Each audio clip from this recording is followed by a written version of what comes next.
Eh bien, salut à toutes et à tous, on se retrouve aujourd'hui pour le 5e chapitre, celui sur les interférences. Donc attention, ce chapitre, il ressemble beaucoup à celui de la diffraction, mais c'est pas du tout la même chose. Beaucoup de choses varient. Donc tout d'abord, déjà on va parler du TP.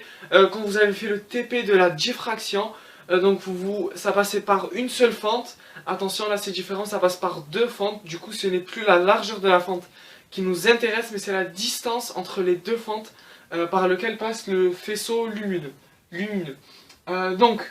Déjà, il faut savoir qu'est-ce qu'une interférence constructive et qu'est-ce qu'une interférence destructive. Constructive, c'est lorsque les ondes qui interfèrent sont en phase. Donc en phase, ça veut dire maximum avec maximum ou minimum avec minimum.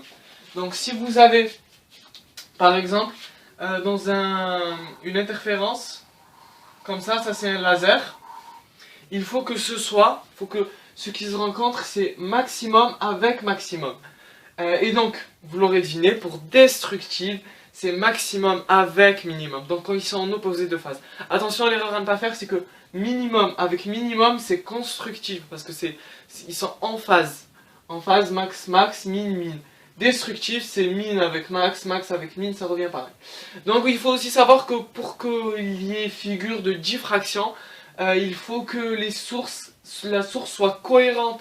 C'est-à-dire, il faut que ce soit, par exemple, un laser qui a 650 longueurs d'onde, son lambda il est à 650 nanomètres, et un autre laser 640 par exemple. Et on fait passer un par une fente et l'autre par une autre fente.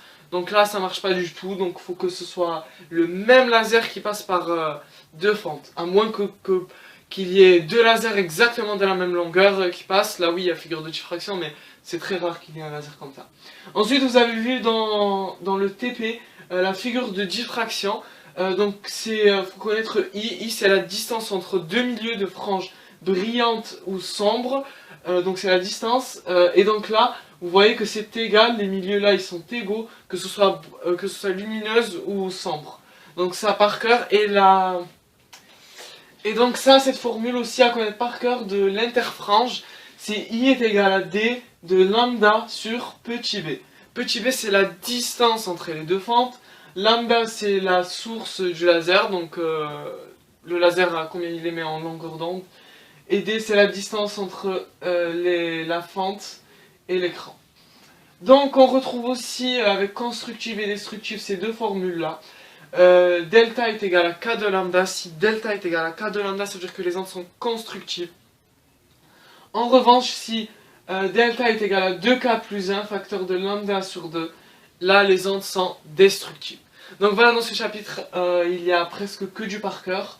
Il y a aussi, il faut savoir retrouver delta en fonction de si c'est constructif ou destructif.